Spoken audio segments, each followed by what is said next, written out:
جی السلام علیکم، امید ہے کہ آپ سب لوگ خیریت سے ہوں گے۔ سب سے پہلے یہ واضح کرنا بہت ضروری ہے کہ نہ کوئی خبر غلط ثابت ہوئی ہے، نہ ہی کوئی غلط تجزیہ کیا ہے۔ یہ جو بال ہیں یہ میں نے خود ہی کٹوائے ہیں، تو میں نے کہا ذرا میں پہلے آپ سے یہ کلیئر کر دوں۔ اچھا، میں اکثر یہ بات کرتا ہوں اور جو لوگ میرے ولاگز ریگولرلی سنتے ہیں، جس دن عمران خان صاحب کی حکومت کا خاتمہ ہوا تھا اسی مہینے سے جو میں نے ولاگز بنانے شروع کیے تھے، ان ولاگز کے اندر میں نے آپ کو بار بار کہا تھا کہ جو نئی آنے والی رجیم ہے، جو حکومت ہے، ان کے لیے سب سے بڑا چیلنج جو ہے وہ اوورسیز پاکستانی ہوں گے۔ جو لوگ یہ کہہ رہے ہیں کہ کپتان یہ کر دے گا، ابھی وہ ہو جائے گا، نئے الیکشنز ہو رہے ہیں، ہفتے بعد وہ ہو رہا ہے، ایسا کچھ نہیں ہونا۔ لیکن حکومت کے لیے بڑا مسئلہ بنے گا اوورسیز پاکستانیوں کا، اور چیلنج باہر سے آئے گا۔ اس حوالے سے کچھ مزید تفصیلات ہیں، وہ آپ سے شیئر کروں گا، لیکن سب سے پہلے حکومت گھبرا گئی ہے۔ جی ہاں جی، گھبرائی کس وجہ سے ہے؟ یہ جو 24 نومبر کا احتجاج ہونا ہے، اس کے حوالے سے اب حکومت کو یہ پتا ہے کہ بڑی تعداد میں لوگ بھی آئیں گے، اور جس طریقے سے پاکستان تحریک انصاف تیاری کر رہی ہے اس کی وجہ سے لگتا ہے ایسے ہے کہ یہاں پہ لوگ پہنچیں گے۔ اب یہ ایکسپریس نیوز بھی رپورٹ کر رہا ہے، اگر آپ اس کو دیکھیں کہ پی ٹی آئی کا 24 نومبر کو اسلام آباد کے چاروں اطراف سے دھاوا بولنے کا فیصلہ۔ ذرائع، اب یہ ذرائع کون سے ہیں؟ اس میں بتایا جا رہا ہے جناب کہ اسلام آباد تحریک انصاف کے احتجاج کی حکمت عملی طے کرتے ہوئے 24 نومبر کو اسلام آباد کے چاروں طرف سے دھاوا بولنے کا فیصلہ کیا ہے۔ ذرائع کے مطابق تحریک انصاف کی قیادت ہر صورت اسلام آباد پہنچنے کے لیے پرعزم ہے۔ اب یہ جو ساری باتیں ہیں نا، یہ جو ذرائع ہیں، اس میں ہو سکتا ہے کہ کسی اور جگہ کے بھی ذرائع ہوں، لیکن یہ بنیادی طور پہ حکومت کے دوست ہیں۔ حکومت کے دوست جو ہے، اب ان کو یہ چیز واضح طور پہ نظر آ رہی ہے کہ معاملات اس طرح نہیں۔ اور اگر آپ دیکھیں تو حکومت کا رویہ بھی تبدیل ہوا ہے۔ کسی نے نوٹ کیا یا نہیں کیا، وہ شاہ محمود قریشی جس کو ایسا جو دھکے مار کے لے کے جاتا تھا، یاد ہے آپ کو جب شاہ صاحب کی ضمانت ہوئی تھی تو کیسے وہ ایس ایچ او شاہ صاحب کو دھکے مار کے لے کے گیا تھا، جو ملک کی سب سے بڑی جماعت کا وائس چیئرمین ہے، جو سابق وزیر خارجہ ہے، اتنا سینئر سیاستدان، اور اس کو کیسے دھکے مار کے وہ لے کے گئے تھے۔ اب اسی شاہ محمود قریشی صاحب کو کیمروں کے سامنے عدالت میں پیش کیا گیا، میڈیا سے بات کرنے کی اجازت بھی دی گئی، اور وہ سب نے دیکھا، شاہ صاحب نے وہاں پہ کچھ باتیں بھی کی۔ اپنی قیادت کے حوالے سے بھی انہوں نے کہا کہ جناب شیخ وقاص اکرم اور جو دیگر ہیں وہ ان کو چاہیے کہ آ کے ہم سے بھی ملیں، ہم سے بھی مشورہ کر لیں۔ بات ٹھیک کی ہے، شاہ صاحب نے ان سب سے ملنا چاہیے، لیکن شیخ وقاص اکرم ہو جائیں یا کوئی اور اس وقت لیڈر ہو جائے، ان کو یہ بھی دیکھنا ہے کہ اگر وہ کہیں پہ ملنے جائیں گے تو یہ نہ ہو کہ پکڑے جائیں۔ ان لوگوں نے اگر اس تحریک کو چلانا ہے تو اپنے آپ کو محفوظ بھی رکھنا ہے، اور جس قسم کے ماحول میں تحریک انصاف کی قیادت آپریٹ کر رہی ہے، چاہے شیخ وقاص اکرم ہو جائے، سلمان اکرم راجہ ہو جائیں، کوئی بھی ان کے سینئر لیڈر عمر ایوب صاحب ہو جائیں، اسد کیسر صاحب ہو جائیں، یہ ایک منفرد حالات ہیں، یہ کوئی عام حالات نہیں ہے، عام کوئی جمہوری دور نہیں ہے کہ جہاں پہ سیاستدان فریلی آپریٹ کر رہے ہوں۔ اس دن یہ گئے تھے سارے اڈیالہ جیل کے باہر، اور اچانک پتہ چلا کہ دفعہ 144 لگ گئی ہے اور ان کو گرفتار کر لیا گیا، تو اس وجہ سے ان کے اوپر بھی دباؤ ہے، کارکن کا دباؤ بھی ہے، اور اس کے علاوہ حکومتی جو دباؤ ہے وہ تو سب کے سامنے ہے، آئے روز ایف آئی آر وغیرہ بھی ہو رہی ہیں۔ پر اینی وے، جس طرح میں نے آپ کو کہا کہ حکومت گھبرا گئی ہے۔ اب حکومت کو پتا ہے کہ یہ ہمارے لیے مسئلہ بن سکتا ہے۔ اب یہ اس طرح کوشش کریں گے کہ جناب کوئی بات چیت کا راستہ کھولا جائے، کوئی چیزیں اس طرح آگے لے کے جائی جائیں، کوئی اس طرح کا تاثر دیا جائے کہ جیسے کوئی بہتری آ رہی ہے، اور یہ بھی تاثر دیا جائے کہ تحریک انصاف میں پھوٹ پڑ گئی ہے، دیکھیں ان کے لیڈر ان سے ملنے نہیں جا رہے، یہ ہو رہا ہے وہ ہو رہا ہے۔ یہ ساری چیزیں وہ کرنے کی کوشش تو کرتے رہیں گے، لیکن اس وقت وہ مجھے کام آتی ہوئی نظر نہیں آ رہی۔ ابھی کافی دن ہیں، میں نے آپ کو کل ہی یہ خبر دی تھی کہ حکومت نے بھی اپنی پلاننگ پوری کی ہوئی ہے، سب کو گرفتار کیا جائے گا، یہ پوری کوشش کی جائے گی کہ ان کو یہاں پہنچنے سے روکا جائے۔ چاروں طرف سے جو دعویٰ بولنے کی بات ہے، یہ یقیناً حکومت کے پاس کوئی ایسی رپورٹ ہوگی اور ان کو پتا ہوگا کہ یہ سب کچھ ہو سکتا ہے، لیکن کیا ایسا ہوگا یہ تو 24 نومبر کو پتا چلے گا۔ ابھی تو کافی دن ہیں بیچ میں، جس طرح میں نے پہلے بھی کہا کہ حکومت مجھے لگتا ہے کہ گھبرا گئی ہے، اور بات چیت کے ذریعے معاملات کو کسی طریقے سے کام ڈاؤن کرنے کی کوشش کی جائے گی۔ اب ایشو یہ ہے کہ مسئلہ صرف عمران خان کی ذات کا ہے، باہر بیٹھی ہوئی لیڈرشپس کو تو یہ راضی کر بھی لیں اگر مثال کے طور پہ، تو جب تک عمران خان صاحب نہیں مانیں گے تو معاملہ تو نہیں حل ہوگا۔ تو وہ مجھے فی الحال ہوتا ہوا اس طریقے سے نظر نہیں آ رہا۔ دوسری طرف عمران خان صاحب کی جو 9 مئی کا ایک مقدمہ تھا، اس میں جو ضمانت ہوئی، اور اس ضمانت کے اندر جج صاحب نے جو اپنے فیصلے میں لکھا، وہ ویسے ہی جو حکومت سیاسی بیانیہ ایک بنانے کی کوشش کرتی ہے 9 مئی کے اوپر، وہ بیانیہ تو ویسے ہی وہ جو شیر افضل مرمت صاحب کہتے ہیں وہ ہو گیا۔ دوسرا ایک اور جو بڑا ایشو ہے حکومت کا، حکومت اس طرح کے سٹیپس لے رہی ہے کہ جہاں پہ یہ اپنے آپ کو ایلینیٹ کر رہے ہیں، جس طرح ہوتا ہے نا پینک موڈ میں حرکتیں کرنا، جس سے خود ہی اپنا نقصان کر رہے ہیں. اب نجم سیٹھی صاحب جیسا بندہ جو پرو حکومت ہے، اس میں کوئی دو رائے نہیں، عمران خان صاحب کے حق میں تو وہ نہیں ہے، اور ان کا جو تجزیہ تبصرہ ہوتا ہے وہ عمران خان صاحب کے حوالے سے بھی بہت تنقید کرتے ہیں لوگ، اس کے اوپر بھی تنقید کرتے ہیں، لیکن جینورلی نجم سیٹھی صاحب بھی جو ہے وہ تنگ آ گئے. انہوں نے کہا یہ کر رہے کیا ہیں؟ اپنے ٹی وی پروگرام کے اندر انہوں نے بات کرتے ہوئے کہا کہ پوری دنیا میں یہ جھگ ہسائی کروا رہے ہیں کہ جناب آپ وی پی این کو غیر شرعی جس طریقے سے قرار دیا گیا، دنیا 21ویں صدی میں جا رہی ہے، اور ہم کس قسم کی حرکتیں کر رہے ہیں صرف عمران خان کے خوف سے، صرف عمران خان کا راستہ روکنے کے لیے، اس کے ڈر سے انہوں نے پاکستان کا چہرہ مسخ کر دیا ہے، معیشت تباہ کر دی ہے. یہ نجم سیٹھی صاحب نے اپنے پروگرام میں کہا. تو وہ بھی ایک طرح سے جواب دیں گے کہ بھائی یہ کب تک اس حکومت کی مختلف اقدامات کی وہ توجیہات پیش کرتے رہیں گے کہ جناب عمران خان کو سعودی عرب بھیج دیا جائے گا، یہ ہو جائے گا، وہ ہو جائے گا. تو اب حکومت کے لیے کافی مسائل ہیں. دوسرا ان کا بڑا ایشو کیا ہے؟ حکومت کا بڑا ایشو یہ ہے کہ انٹلیکچولی بڑے چیلنج قسم کے لوگ جو ہیں ان کا بیانیہ بنانے کی کوشش کرتے ہیں، بڑے سطحی قسم کے، سطحی بھی چلے، سطحی بھی آپ ہونا، انتہائی جسے آپ کہیں کند ذہن، چلاکی، جسے کہتے ہیں چلاکی سے آپ بیانیہ نہیں بنا سکتے. آپ کو تھوڑا سا انٹلیکٹ لیول چاہیے ہوتا ہے، آپ کو تھوڑی سی سوفیسٹیکیشن چاہیے ہوتی ہے. اب آپ دیکھ لیں کہ انہوں نے جو چہرے قومی ٹی وی پہ بٹھائے ہیں یا جدھر بھی بٹھائے ہیں، ادھر بٹھائے ادھر بٹھائے، میں نہیں کسی کا بھی ذکر کر رہا، کیا یہ ساری چیزیں جو ہیں وہ بیانیہ بنا لیں گی؟ پی ٹی وی سے کل جو ٹویٹ ہوئی تھی، آئی ڈونٹ نو، اب وہ ٹویٹ انہوں نے ڈیلیٹ کر دی ہے. کیا ضرورت تھی کہ پی ٹی وی سے وہ ٹویٹ کی جائے؟ جس طرح میں نے پہلے بھی کہا، مجھے نہیں پتا کہ ابھی تک وہ ٹویٹ موجود ہے یا نہیں، جس میں عمران خان صاحب کے حوالے سے جس قسم کی لینگویج استعمال کی گئی. وہ ایک قومی ادارہ ہے، وہ ایک نیشنل ٹی وی ہے، اس کو جب دیکھتے ہیں لوگ، اس کو وہ ٹرانسلیٹ کر کے باہر کے ملک میں بھی لوگ پڑھتے ہیں. عمران خان کے حوالے سے جو زبان استعمال کی گئی وہ انگلش میں اس کو ٹرانسلیٹ کر کے ساری دنیا کے جو امبیسڈر تھے انہوں نے بھی پڑھا ہوگا، ادھر بھی رپورٹس جاتی ہیں. پھر یہی وجہ ہے کہ وہاں سے خط آتے ہیں اور یہ سارا مسئلہ ہوتا ہے. اس کے اوپر بھی میں آتا ہوں، پر جس طرح میں عرض کر رہا تھا کہ وہ انتہائی سطحی قسم کے لوگ ہیں، انتہائی تھڑے باز قسم کے لوگ ہیں جو ان کا بیانیہ بنانے کی کوشش کر رہے ہوتے ہیں. وہ سوفیسٹیکیشن، وہ آرٹیکولیشن نظر نہیں آتی. اب وہ کوئی ایک صاحب فرما رہے تھے کہ جی بشرا بی بی نے کہا ہے کہ احتجاج میں پتہ نہیں کتنے ہزار جن بھی آئیں گے. اب یہ اس طرح کی چلاکیاں، اس سے پہلے ایک اور لفظ بھی آپ لگا سکتے ہیں چلاکی سے پہلے، میرا مطلب ہے کہ زیادہ چلاکیاں یا بہت زیادہ چلاکیاں، تو وہ بھی بے شک آپ لگا لیں. تو اس طرح کی چلاکیوں سے بیانیے نہیں بنتے. ٹھیک ہے، یہ ایک بڑی سطحی قسم کی باتیں، یہ آپ انٹرنیشنل سطح پہ اس کو کس طرح کسی کو کنونس نہیں کر سکتے. جو تھوڑا پڑھا لکھا بندہ ہے آپ اس کو اس طرح کی باتیں کر کے کنونس نہیں کر سکتے. ہاں، اپنے ٹھٹھے لینے کے لیے، تھڑے کے اوپر گپ لگانے کے لیے، ایک دوسرے کے اوپر ہاتھ مارنے کے لیے ہاتھ مار کے پیٹ پہ خارج کریں، تھوڑا سا ایسے کریں پھر ایسے کریں اور کوئی یہ اس طرح کر کے چلے جائیں، تو وہ تو مطلب کہ شاید اس چیز میں تو یہ کام آ جائے چیز. پر ادروائز یہ جسے کہتے ہیں نا ایک پولیٹیکل نیریٹو بنانا، وہ اس میں یہ بہت جو ہے نا میرے خیال میں اس کو آپ میڈیوکر بھی نہیں کہہ سکتے، اس کو آپ انتہائی جو ہے وہ جسے آپ میں کیا کہوں، میں زیادہ کوئی کہنا نہیں چاہتا. پر اینی وے اس طرح کی باتیں چلتی رہتی ہیں کہ کبھی یہ ہو گیا تو اس نے جن بلا لیے تو اس نے گوشت جلا لیے، یہ کر لیے، اس طرح معاملات حل نہیں ہوتے. تو یہ حکومت کا بڑا المیہ ہے. نہ ان کے میڈیا پہ وکیل اچھے ہیں، نہ ان کے جناب دیگر جگہوں پہ وکیل اچھے ہیں، نہ باہر کی دنیا میں جہاں جو باہر بیٹھے ہوئے لوگ ہیں، جہاں پہ عمران خان صاحب کے لیے آواز اٹھ رہی ہے تو ان کے لیے بھی آواز اٹھ سکتی ہے. لیکن اگین وہی ایشو ہے کہ وہ جو انٹلیکچوئل ڈیپتھ ہے وہ آپ کو نظر نہیں آتی. اور بڑی وجہ اس کی ایک یہ ہے کہ جو واسٹ میجورٹی آف پبلک ہے وہ ان کے ساتھ نہیں ہے. پبلک عمران خان کے ساتھ ہے، اور اسی طرح پھر جو برین ہے، جو انٹلیکٹ ہے، اس کی میجورٹی بھی پھر عمران خان کے ساتھ ہے. تو اس کو کاؤنٹر کرنا اتنا آسان نہیں ہوتا.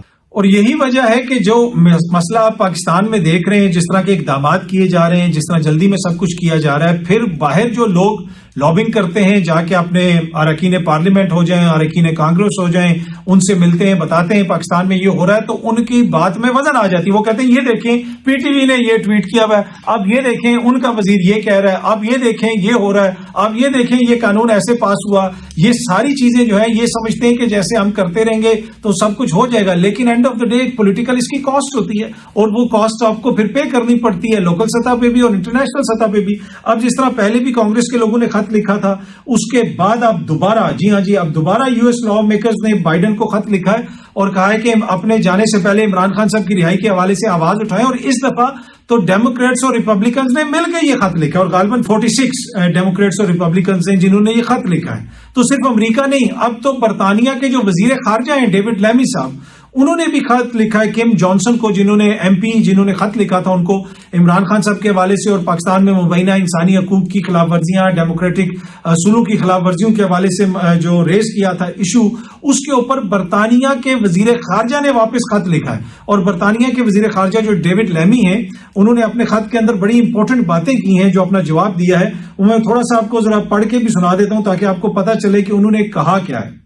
یہ ڈان نیوز بھی اس کو رپورٹ کر رہا ہے. No military trial for Imran, U K foreign secretary assures M Ps. یہ کون سے ایم پیز ہیں، کون سے ممبران پارلیمنٹ ہیں؟ یہ برطانیہ کی اراکین پارلیمنٹ ہے، کراس پارٹی، جس میں لارڈز بھی ہیں اور جو ہاؤس آف کامنز ہے اس کے بھی ہیں. اس کے اندر جو ڈیوڈ لیمی ہیں انہوں نے لکھا ہے I have raised concerns about the potential use of military courts to try civilians including Imran Khan. Such courts can lack transparency, independent scrutiny, making it difficult to assess compliance with international standards. We have no recent indication from the Pakistani authorities that they intend to try Imran Khan in a military court, but my officials continue to monitor the situation closely. اب وہ یہ کہہ رہے ہیں کہ جناب ہم نے یہ مسئلہ اٹھایا ہے اور میرے جو اہلکار ہیں، میرے جو آفیشلز ہیں، وہ اس کو کلوزلی مانیٹر کر رہے ہیں. اور عمران خان کا فوجی ٹرائل اگر ہوتا ہے تو وہ جناب انٹرنیشنل جو سٹینڈرڈز ہیں، انٹرنیشنل جو قانون ہے، اس کے مطابق ان کورٹس کے اندر مقدمہ نہیں چل سکتا ہے. اور ہمیں جو ہماری جو انٹریکشن ہوئی ہے، ان کی جو انٹریکشن ہوئی ہے، اس کے مطابق ابھی تک حکومت پاکستان کو یہ انٹینڈ نہیں کر رہی کہ وہ عمران خان صاحب کا مقدمہ ملٹری کورٹ میں لے کے جائیں گے. اچھا، یہ کافی دنوں سے ملٹری کورٹس کے حوالے سے چیز چل رہی ہے اور میں نے آپ کو پہلے بھی کہا تھا کہ یہ حکومت کا سیاسی بوجھ اتنا زیادہ، اگر آپ میرے ولاگز اٹھا کے دیکھ لیں، میں نے اس کے اندر کنسسٹنٹلی ایک پوزیشن لی ہے کہ مجھے یہ لگتا ہے کہ یہ اس حکومت کے لیے بہت مشکل ہوگا کہ عمران خان صاحب کا مقدمہ وہ فوجی عدالت میں بھیج دیں. آل دو کہ بہت سارے لوگ بار بار یہ کہتے ہیں، پر جتنا بوجھ اس حکومت کا ہر کسی نے اٹھایا ہوا ہے، یہ دیکھیں نا، کوئی سیاسی کوشن دینے میں ناکام رہے. یہ سب کچھ ہو رہا ہے. کدھر ہے بلاول، کدھر ہے جناب آصفہ بھٹو زرداری صاحبہ، کدھر ہے حمزہ شہباز، کدھر ہے جناب شہباز شریف صاحب، کدھر ہے مریم نواز، کدھر ہے نواز شریف صاحب؟ روز یہ لندن جاتے ہیں اور لندن سے خط کیا آ رہے ہیں. اس سے آپ ان کی پولیٹیکل ورتھ کا اندازہ لگا لیں انٹرنیشنل سطح پہ. تو یہ تو سسٹم کے لیے بوجھ بن گئے اس نظام کے لیے. یہ تو کسی قسم کا سیاسی کوشن دینے میں ناکام ہو گئے اور آئے روز اس طرح کی چیزیں باہر سے آتی ہیں. اب یہ جو ڈیوڈ لیمی ہیں برطانیہ کے وزیر خارجہ، ان کا یہ جو خط ہے اس میں انہوں نے یہ ساری باتیں کی. اور میں نے آپ کو پہلے ہی بھی یہ کہا ہے کہ مجھے نہیں لگتا کہ عمران خان صاحب کا مقدمہ کا بوجھ یہ بھیج سکیں گے، اس میں اٹھا سکیں گے. اگر یہ بھیج دیتے ہیں اس کو ملٹری کورٹ میں، اس سے ہوگا کیا؟ وہاں پہ ان کو سزا ہو جائے گی. اگر ملٹری کورٹ میں بھیج بھی دیتے ہیں، وہ سزا تو ان کو ادھر بھی جس طریقے سے ہو رہی ہے وہ بھی سب کے سامنے ہے. اب وہ جو نیب میں اب کہہ رہے ہیں کہ جناب وہ مقدمہ صحیح نہیں چلا، سال سے خان صاحب کو جیل میں رکھا ہوا ہے، دوبارہ اب بھیج دیں ادھر، تو وہ تو سب کو سامنے نظر آ رہا ہے. لیکن یہ کتنا بوجھ اٹھائیں گے نا؟ ایک اونٹ کی بھی کمر ہوتی ہے. کب تک یہ سیاسی بوجھ اس طرح جو ہے یہ جماعتیں اٹھائیں گی مل کے؟ میرا نہیں خیال ان کی اتنی پولیٹیکل طاقت ہے، ٹانگیں ان کی اتنی مضبوط ہیں سیاسی طور پہ کہ یہ مزید بوجھ اس طرح کا اٹھا سکیں. باقی جس طرح کے یہ فیصلے کر رہے ہیں کہ نجم سیٹھی بھی جو ہے وہ بھی پھٹ پڑے ہیں اور وہ بھی کہہ رہے ہیں کہ جناب پوری دنیا میں انہوں نے ہمیں مذاق بنا دیا ہے، ملک کو تباہ کر دیا ہے، اکانومی تباہ کر دی. اور یہ روز آ کے آپ کو بتاتے ہیں کہ جی اکانومی بھی بہتر ہوگی، یہ بھی بہتر ہو گیا. اچھا، اسی خط کے اندر جو ہے یہ ڈان بھی اس کو رپورٹ کر رہا ہے. ایک اور پیراگراف میں ڈیوڈ لیمی نے لکھا ہے جواب میں اپنے کہ like you I remain concerned by restrictions on freedom of expression and assembly. وہ کم جانسن کو لکھتے ہیں اور اراکین کے پارلیمنٹ کو برطانیہ کا وزیر خارجہ کہتا ہے کہ آپ کی طرح میں بھی کنسرنڈ ہوں، میرے بھی تحفظات ہیں، میں بھی پریشان ہوں. کس چیز کے اوپر؟ Restrictions on freedom of expression, آزادی اظہار رائے کی جو مسئلہ ہے اس کے اوپر جو ریسٹرکشنز ہیں، جو پابندیاں ہیں اس کے حوالے سے. اور جو اسمبلی یعنی احتجاج کا حق، لوگوں کے اکٹھے ہونے کا حق، روز دفعہ 144 لوگ روز دفعہ 144 روز چلاکی جی. وہ وہاں پہ عمر ایوب صاحب گئے ہیں، وہاں پہ شبلی فراز صاحب گئے ہیں اور اسد کیسر صاحب تھے، صاحبزادہ حامد رضا صاحب تھے، شاید ساتھ ان کے ملک بچر صاحب تھے. ان کو پکڑ لیا اور ایک دم سے چلاکی سامنے آئی جی، پتا چلا جی دفعہ 144 لگی ہے. وہ چلاکی تو ہو گئی، لیکن اس کا یہ ہے کہ وہ برطانیہ کا وزیر خارجہ بھی کہہ رہا ہے کہ جو فریڈم آف اسمبلی ہے اس کے اوپر جو ریسٹرکشنز ہیں کہ 4 بندے اکٹھے ہوئے جا کے کہا جی دفعہ 144 لگ گئی ہے، آئے روز دفعہ 44. یہ ان ساری چیزوں کا ٹول ہے جو اب وہ جو ہے اس پورے نظام کے اوپر آ رہا ہے، اور وہ کہہ رہے ہیں کہ جناب اس کے اوپر میرے بھی کنسرنز ہیں، میرے بھی تحفظات ہیں. آگے وہ لکھتے ہیں including in relation to the political opposition, یعنی جو پولیٹیکل اپوزیشن کے ساتھ سب کچھ ہو رہا ہے اس حوالے سے، مطلب وہ بھی اور عوام کے ساتھ اور دیگر جو کوارٹرز ہیں جس کے بھی حوالے سے لوگ تحفظات کا اظہار کریں. آگے وہ لکھتے ہیں کہ ان آور انگیجمنٹس ود اتھارٹیز، مطلب جو پاکستانی اتھارٹیز کے ساتھ ان کا جو انگیجمنٹ ہوتی ہے، جو بات چیت ہوتی ہے، we continue to underline that freedom to hold and express views without censorship, intimidation اور unnecessary restrictions is a cornerstone of democracy.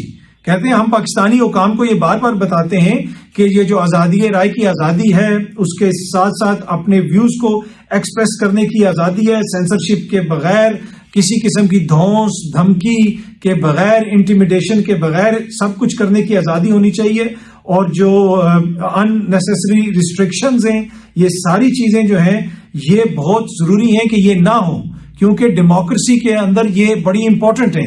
وہ یہ بنیادی طور پہ بتا رہے ہیں کہ جناب ہم یہ بتاتے ہیں، وہ ایک طرح سے یہ کہہ رہے ہیں کہ یہ لیکچر دیتے ہیں وہ ڈیموکریسی کے اوپر پاکستانی حکام کو، پاکستانی حکومت کو، بلاول کی حکومت کو، شہباز شریف صاحب کی حکومت کو. اس نہج پہ چیزیں کیوں پہنچی؟ اس میں کس کا کردار ہے؟ یہ ان کے اپنا کردار ہے. اور دوسرا وہ جو میں آپ کو پہلے ہی بتاتا تھا اور بار بار آپ کو بتاتا تھا کہ اس حکومت کو جو سب سے زیادہ چیز لڑے گی وہ اوورسیز پاکستانی لڑیں گے. ان کو سمجھ نہیں آ رہا، یہ روز کبھی کہتے ہیں جناب یہ کینسل کر دیا تو وہ کر دیں گے تو یہ ہو جائے گا، قاضی فائز عیسیٰ صاحب کے معاملے پہ یہ ہو گیا، وہ ہو گیا. وہ ادھر کسی نے کوئی کنسرن شو کیے؟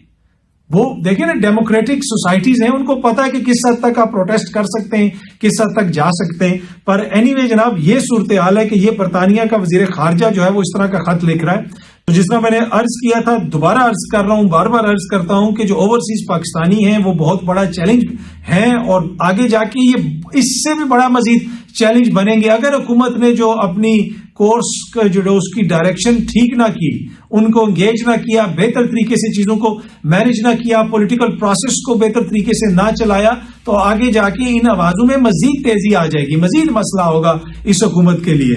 تو یہ جناب ایک بڑا مسئلہ ہے حکومت کے لیے کہ امریکی کانگریس سے بھی خط آ رہے ہیں، برطانوی وزیر خارجہ اس قسم کی باتیں کر رہا ہے، اور یہاں پہ جناب یہ کہہ رہے ہیں کہ جی بلاول کی جمہوریت بڑی زبردست اور بڑی تیز چل رہی ہے، اور مریم بی بی کی چیف منسٹری بڑی تیز چل رہی ہے، اکانومی بڑی ٹھیک جا رہی ہے، یہ ہو رہا ہے وہ ہو رہا ہے. اکانومی کی جو سچویشن ہے اس کے حوالے سے نجم سیٹھی صاحب نے تو بات کی، لیکن ڈان کی یہ جو نیوز ہے، اس نیوز کے مطابق نئے ٹارگٹس، فسکل ٹارگٹس دیے ہیں جناب حکومت جو پروونس کی حکومتیں ہیں، جو آئی ایم ایف کے ساتھ معاہدہ ہے، اس کی وجہ سے اس میں جو خبر کی تفصیل ہے اس میں یہ بتایا گیا ہے کہ آئی ایم ایف نے پنجاب حکومت کی جانب سے جو ایک مبینہ طور پہ ایک انویسٹمنٹ کی گئی ہے 200 ارب روپے کی you a E based fund میں، اس کے حوالے سے آئی ایم ایف نے تحفظات کا اظہار کیا ہے، اور انہوں نے گورنمنٹ کو کہا ہے کہ ریڈیوس اسٹیٹ انٹرونشن ان اکانومی، انہانس کمپٹیشن، کہ آپ کمپٹیشن کو بڑھائیں اور اکانومی کے اندر جو